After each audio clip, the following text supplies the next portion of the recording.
So ChatGPT needs no formal introduction, but today I want to show you that you might actually be using ChatGPT wrong. Yeah, you might actually not be getting the best out of ChatGPT, but that's what I'm here to fix. So today I'm going to be showing you the format whereby you can get the best out of ChatGPT. That's make ChatGPT to give you more refined answers, more reasonable answers. Do you know that you can tell ChatGPT the role it should perform? You can tell it even the format that it should print out the information that you want to get from it. So today I'm going to be teaching you a prompt template, a ChatGPT prompt template that you can use to get the best out of ChatGPT. It's going to consist of a role, a goal, and output format. So you can tell ChatGPT what role it should perform, what the goal you want to achieve, that's what you actually want ChatGPT to do, and also the format that you want the information to come out. So just come along, join me, and we'll be doing that right here.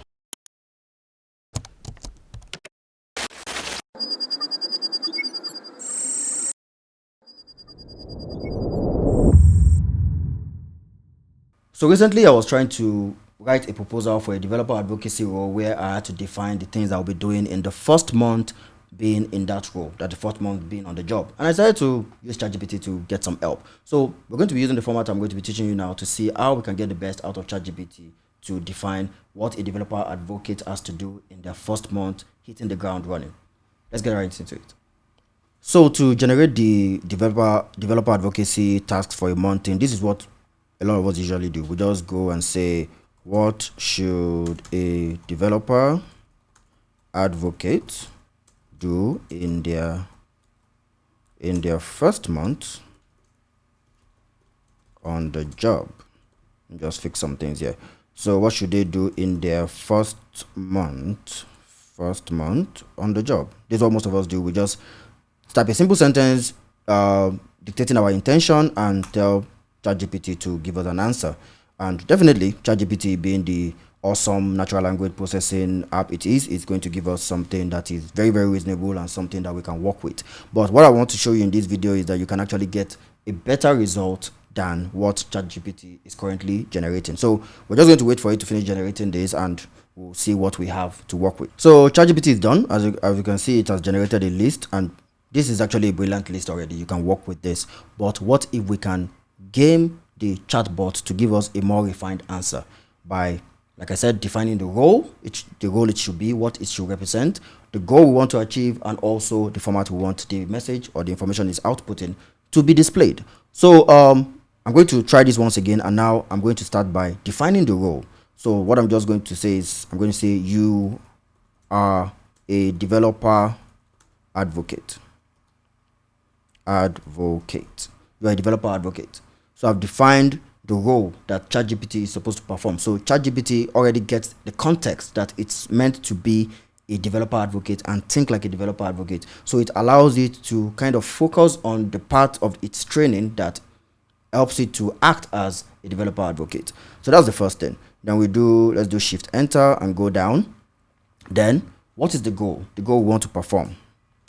What tasks will you undertake in your first month in a new role as a developer advocate for a tech company? And you can even define the type of tech company it is. It can be a startup that probably processes events, or for example, it can be a startup that helps people, calculate their, let's say, monthly expenses or salaries and stuff like that. You can be that granular. So we have defined the role it should perform. We told it should be a developer advocate, and then the next thing is the goal. What are we trying to achieve? The next, and this one is optional. The next is to define the format that the information should come out. So let's do shift enter again and say use this format. Then we do a colon, do shift enter again, and we want first activity. What activity will you be performing? And after the activity, what is the purpose of that activity? What are you trying to achieve by performing the activity? And the last thing will be the expected impact. So after performing the activity, what impact are you aiming at? What impact do you want this activity to have? as a on the company as a developer advocate. So let's hit enter and wait and watch ChatGPT give us the response to this. This is GPT-4, so sometimes it takes a while before it generates its answers, so we're just going to wait. Okay, started generating. So as you can see, it had started generating. Probably took a while because, like, I must tell you, GPT 3.5 is actually faster than GPT-4, but GPT-4 is more intelligent than GPT 3.5 because GPT-4 has a deeper sense of reasoning than GPT 3.5. So as you can see, when we use this format, it took a while for it to process and start spitting out our answers. Now this is definitely going to be faster. It might be faster for you when you're doing yours, but that's what we're experiencing here right now. So as you can see from this result, we now have a more refined answer, and these answers are definitely more well thought out than the previous ones. So you see, ChatGPT has been able to give us a list of the activities that a developer advocate should do the first month on the job, and has been able to break it down to what the activity is, what the purpose of the activity should be, and the expected impact. So this is very much more detailed for a proposal to a company about what you will be doing as the developer advocate in the first month. You see, we have the activity. For example, the first one says, get familiar with the company's product or technology. What's the purpose of this? To understand the features, benefits, and potential shortcomings of the product or technology, and to articulate this clearly to the developer community.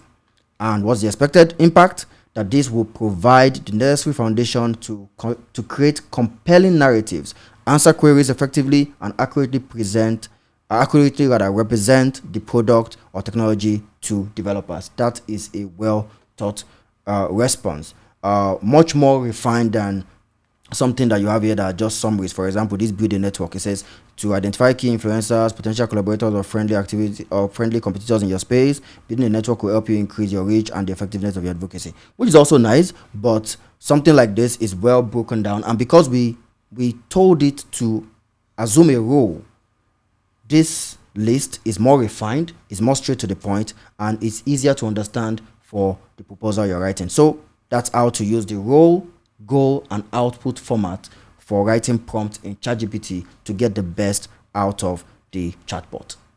So that's how you use the role, goal, and output format for ChatGPT. If you have learned anything from this video, please leave a like and follow the channel for more videos on AI, technology, and the developer space in general. Thank you.